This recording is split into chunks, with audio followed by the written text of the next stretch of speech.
तो देखो, जैसे कि आप जानते ही हो, अब लड़की की उम्र हो गई है 29 की, तो हो ही गई हूँ, तो ऑब्वियसली शादी का डिसीजन भी मेरा ही होगा। इनफैक्ट बहुत लोग सोचते होंगे कि यार माँ बाप फोर्स कर रहे होंगे, समाज, सोसाइटी, पड़ोसी, आस पड़ोस, रिश्तेदार। नहीं, मेरे केस में ऐसा नहीं है। जैसे कि आप लोग जानते हो, मुझे बचपन से ही शादी करने का शौक था, ठीक है। इनफैक्ट मुझे अपने मम्मी पापा को बोलना पड़ा कि मम्मी देखो, पापा देखो, अब लड़की बड़ी हो गई है, जवान हो गई है, कब तक घर पे सजा के रखोगे।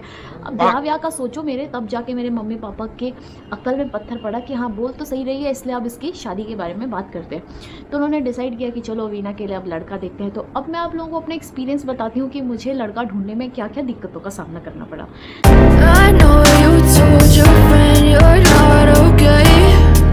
सबसे पहले, जब मेरे मम्मी पापा बड़े सीधे साधे हैं, हम लोग बहुत सिंपल फैमिली से हैं, तो मेरे मम्मी पापा बड़े सीधे हैं। ये खुद इतने प्यारे हैं, इतने अच्छे, भोले सीधे, एकदम गैया जैसे हैं, तो इनको पूरी दुनिया भी गैया लगती है। तो औरों के मम्मी पापा तीसरी आंख खोल के अपनी लड़की के लिए रिश्ता ढूंढते हैं, पर मेरे मम्मी पापा को लगता है दुनिया के लड़के, सब लड़के अच्छे हैं, बस वीना को कोई लड़का मिल जाए, लड़का हो और जिंदा हो। बाकी ये लोग तो अच्छे ही हैं, तो इनको लगता है पूरी दुनिया अच्छी है। इनको मैच वैच का कोई देखना नहीं है कि लड़की के साथ सूट करेगा नहीं करेगा, सेम कद, हाइट, क्या खूबियाँ होनी चाहिए ना। इनको चाहिए था लड़का और जिंदा। क्योंकि अब इनएक्सपीरियंस पेरेंट्स, क्योंकि हमारी फैमिली में पहली मैं हूँ जो अरेंज मैरिज कर रही हूँ, क्योंकि दीदी भैया की तो लव मैरिज थी, तो इनको इतना एक्सपीरियंस नहीं है कि लड़का कैसे ढूंढते हैं, लड़की कैसे ढूंढते हैं। तो इन्होंने क्या किया, कोई भी उठा के पटक दिया मेरे मुंह के सामने कि भैया चल इससे बात कर, ये तो हमें बड़ा सुंदर लग रहा है, एरिक, इसकी हाइट भी ठीक ठाक ही है, पहाड़ी भी है, चल बात करके देख ले। तो मैंने पहले एक पहाड़ी से बात करी दोस्तों, ये सोच के कि यही मेरा पति है, अब मुझे इसी से शर्माना है, इसी के साथ। पहला जो लड़का था वो फौज में था, मेजर था, एक अच्छी पोस्ट थी उसकी। तो जब मैंने उससे पहली बार बात करी तो उसने मुझे पूछा कि हाय वीना, कैसी हो। मैंने कहा मैं बढ़िया हूँ।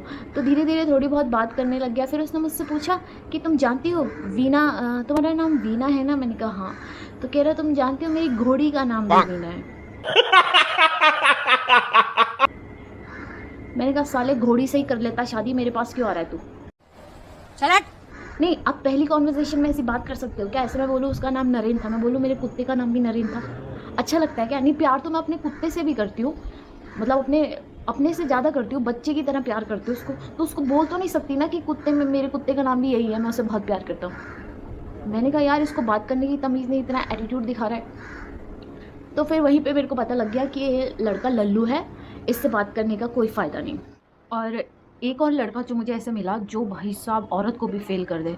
मतलब वो मेरी बात सुनने को ही तैयार नहीं, उसने मेरा नाम तक नहीं पूछा, उसने अपने पूरे खानदान की चुगली कर दी, मतलब एक ही मीटिंग में। शायद मैंने उसको थोड़ा कंफर्टेबल कर दिया था कि आप कुछ भी बोल सकते हो, मुझे फिर भी बुरा नहीं लगता। और उसने जो खानदान की बुराई कर दी, अपनी बहनों की, अपनी। मैंने कहा ओ हेलो, तेरे को बीवी चाहिए या पड़ोस की आंटी। और मुझे एक और इंसान ऐसा मिला जो था मास्टर, गवर्नमेंट टीचर था। तो मैंने उससे बात करी, मतलब मैं सोच में पड़ गई कि तू पढ़ाता क्या होगा यार। वो मुंह ही नहीं खोला उसने। मैंने पूछा और सब बढ़िया। हाँ। ऐसा लग रहा था कोई उसके साथ जाति कर रहा है, ज़बरदस्ती मेरे से बात करवा रहा है, कान पकड़ के पीछे लट दे के। मैंने कहा आपको कोई दिक्कत है, तकलीफ़ है। कह रहा नहीं। मैं कहा तो आप इतना कम क्यों बोलते हो। कह रहा ऐसे ही। उसने मेरा टाइम वेस्ट किया बहुत। सॉरी, मैंने थोड़ा सा पानी गिरा दिया। फिर दोस्तों मुझे मिला एक सुनार, अखंड पैसा, अखंड जायदाद, अखंड ज़मीन, अखंड पैसा ही पैसा होगा। ऐसा वो प्रिटेंड किया। हालांकि मुझे उस पर भरोसा रत्ती भर का नहीं था। उसने मुझे एक सेकंड में इम्प्रेस कर दिया। अब सोचो, सुनार बनिए लोग, कितने कन्विंसिंग पावर होती है उनको, दूसरों का माइंड के साथ खेलना इतना खतरनाक आता है ना। उस बंदे ने इतनी समझदारी वाली बातें करी, उसने मुझे इम्प्रेस कर दिया। 10 मिनट नहीं लगे उसे मुझे इम्प्रेस करने में। सही है यार, पैसा भी है, अक्ल भी है, बस हाँ थोड़ा मोटा बहुत था, बट मैंने सोचा एडजस्ट कर लूँगी यार, चलता है, हर किसी में सारी क्वालिटी नहीं होती है। मैंने फिर एडजस्ट करने की सोची। दूसरे दिन गायब। क्या बात कर रहे रे बाबा। मतलब ये बड़ी बड़ी बातें करके गया, ये बड़ी बड़ी बातें करके गया। मैंने कहा ठीक है, लेट्स कैच अप, मिलते हैं, सामने बात करेंगे। दूसरे दिन गायब, मतलब मेरा चूतिया काट के चला गया। अब उसको मिल गई होगी कोई दूसरी लड़की, तो एक हफ्ते बाद फिर मुझे मैसेज आया। मैंने कहा भाड़ में जा मोटे, एक इंसान मिला मुझे, वो भी आर्मी में था, अच्छी पोस्ट थी उसकी भी, सूबेदार ऐसे ही कुछ था। तो मुझे ऐसे आर्मी वालों के लिए बड़ी इज्जत है दिल में ना, क्योंकि मेरे पिताजी भी आर्मी में, मुझे पता है ये लोग बहुत सिंसियर, सीधे और इतने रिस्पॉन्सिबल होते हैं, मतलब बाहर की दुनिया ज़्यादा देखते नहीं है, तो इनको पता नहीं होता क्या बोलना है क्या नहीं बोलना है। पर मेरी गलतफहमी वहाँ पे दूर हो गई जब मैंने आर्मी वाले लोगों से बात करना चालू करा, स्पेशली यंग जनरेशन से। एक चीज़ पता लगी कि ये जो आर्मी ऑफिसर्स हैं, कुछ मैं सबकी बात नहीं कर रही, इनके अंदर अलग ही एटीट्यूड है। इनको ऐसा लगता है कि इनको लड़कियों की कमी नहीं है। कुछ लड़के ऐसे मिलते हैं जो पहले से अपनी डिमांड लिस्ट बना के रखते हैं कि भैया हमको लड़की में ये चाहिए वरना हमें नहीं चाहिए। ये शुरुआती जोश होता है, बट जब उनको कोई नहीं मिलता ना, फिर तो उनको जिंदा लड़की भी चलेगी। तो शुरुआत में ये सब मेरे साथ भी था कि मैंने बहुत सारी कैटेगरी बना के रखी थी, भैया ये क्वालिटी तो होनी चाहिए, वो होनी चाहिए। फिर समय समय में पता चला कि यार अगर किसी आप लाइफ पार्टनर को ढूंढ रहे हो तो आप उसके खानदान नहीं देखना ज़रूरी, उसका पैसा देखना ज़रूरी नहीं, उसके पिताजी क्या करते हैं ज़रूरी, वो कितना कमाता है ये भी ज़रूरी नहीं है। बस सबसे मेजर पॉइंट होता है कि इंसान कैसा, उसका कैरेक्टर कैसा है।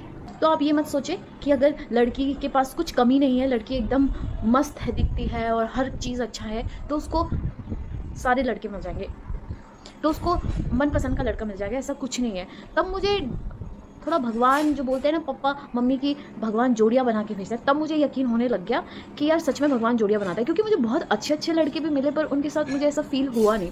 अभी इतने सारे मैं अपने बुरे एक्सपीरियंसेस से बता रही हूँ ताकि तुम लोग ना समझ जाओ कभी भी प्रेशर में या फिर कुछ ऐसे सोच समझ के डिसीजन लेना। कभी ऐसा मत सोचना कि नहीं अब कोई नहीं मिल रहा तो कोई भी चलेगा, नहीं, ऐसा डिसीजन मत लेना। तो मैं बस तुम लड़कियों को बता रही हूँ कि ऐसे ऐसे लोग भी देखने को मिलते हैं जो आपको पूरा लालच देंगे, आपको ऐसे समझदारी वाली बात करेंगे, बट होते वो अंदर से एकदम खोखले हैं। और एक लड़का मुझे ऐसा मिला जो बंदा मुझे बड़ा अच्छा लगा, सेल्फ मेड था, पोलाइट था, अच्छा था, दिखने में भी अच्छा था। बट मैंने ठीक है, मैं मान गई, क्योंकि यार अब वीना अच्छी है तो वीना को सभी अच्छे लगते हैं। तो मेरे लिए बहुत हाई फाई डिमांड नहीं थी, मेरे को बस नॉर्मल और अच्छा सिंसियर लड़का चाहिए था, कैरेक्टर से अच्छा हो। तो वो लड़का सब कुछ क्वालिटी थी। तो उस लड़के के साथ मेरा क्या सीन हुआ, मतलब मेरी उससे बात हुई, मैंने मम्मी पापा को भी बताया कि वो ठीक लगा मुझे, आगे के बारे में सोच सकती हूँ उसके साथ। तो क्या हुआ, फिर मैंने देखा कि मुझे पता लगा कि वो ऑलरेडी किसी और को भी डेट कर रहा है। अरे देवा, ये गड़बड़ है बाबा। देख लो। तो फिर मेरा दिल टूट गया। ए बाबा रे बाबा रे बाबा। फिर देखो ऐसे भी होता है कि कभी कभी बहुत रिजेक्शन झेलने पड़ते हैं, मुझे भी बहुत रिजेक्शन झेलने पड़े, मेरे को भी बहुत बुरा लगा। मतलब 6-7 महीने तक तो ये सिलसिला चलता रहा, कोई मुझे रिजेक्ट करता रहा, किसी को मैं रिजेक्ट करती रही। एक्सपीरियंस तो मैंने आपको बता ही दिए। तो बहुत सारा ऐसा टाइम था जब मैंने सोचा अब मेरे को नहीं देखना लड़का वड़का, मैं किसी लड़की के साथ शादी कर लूँगी। मैंने फिर ऐसा सोचा, नहीं मैंने ऐसे नहीं सोचा, मैंने हार नहीं मानी, मैं कुछ चीज़ों में हार नहीं मानती। तो फिर धीरे धीरे करके मुझे पता लगने लग गया कि मुझे कैसा लड़का चाहिए। क्योंकि जो स्टार्टिंग से जो लड़का देखा और 6-7 महीने तक जो मैंने लड़का देखा, उन सब लड़कों से मैंने कुछ ना कुछ सीखा। मुझे ये समझ आया, ज़रूरी नहीं, मैं ये नहीं कह रही कि सामने वाला ही गलत बोल रहा था, मैंने भी बहुत गलतियाँ करी। एक लड़के से तो मैंने डायरेक्ट पूछ ली भाई कितना कमाता है, वो तो जबकि ऐसा नहीं पूछना चाहिए। मैंने बहुत सारी गलत चीज़ें उससे सवाल करी। तो धीरे धीरे मैं प्रिपेयर हुई कि मुझे क्या पसंद है लड़के में और मुझे कैसे सवाल करने चाहिए। तो लाइफ में कुछ भी आप गलतियाँ करते हो, सुधारते हो, ये अपने लिए, अपने फ़ायदे के लिए। तो इसलिए कभी भी लाइफ में कुछ गलती करो ना तो उसका रिग्रेट मत करो। ठीक है, सबसे होता है, हर कोई भगवान तो है नहीं। तो इसलिए जो लड़के आजकल लड़के देख रहे हैं, तो मैं बताऊँ तो भर भर के लड़के, बिल्कुल प्रेशर में बिल्कुल डिसीजन मत लेना, बहुत सोच समझ के लेना। और कभी भी लड़के के लुक्स में मत जाना, उनके खानदान कितना पैसा है क्या नहीं। ओनली लड़की का nature is most important and is he hard working. तो दोस्तों ये था मेरा लड़के को ढूंढने का एक्सपीरियंस। तो फिलहाल अभी मैं कुछ फाइनल नहीं करा है, but soon I will give you good news. मैंने कुछ फाइनलाइज कर रखा है, बट मैं आप लोगों को गुड न्यूज़ दूंगी। और अगर आप जानना चाहते हो तो फिर मुझे कमेंट बॉक्स में बताना। बाकी जाते जाते इतना कह सकती हूँ कि मेरा ये एक्सपीरियंस मैं बहुत पहले से ही शेयर करना चाह रही थी, बहुत पहले से ही। फिर मैं सोचा जब कुछ मिल जाएगा, कुछ फाइनल होने लगेगा, तब मैं आपसे शेयर करूँगी। वरना अगर इस वीडियो में जिन लड़कों के बारे में मेंशन किया हुआ है, प्लीज़ मुझे गाली दे सकता है, कोई दिक्कत नहीं है, गाली दे दो, मेरे को नहीं चाहिए। मेरे को मैं डिज़र्व करती हूँ क्योंकि मैंने बहुत झंड कर दिया।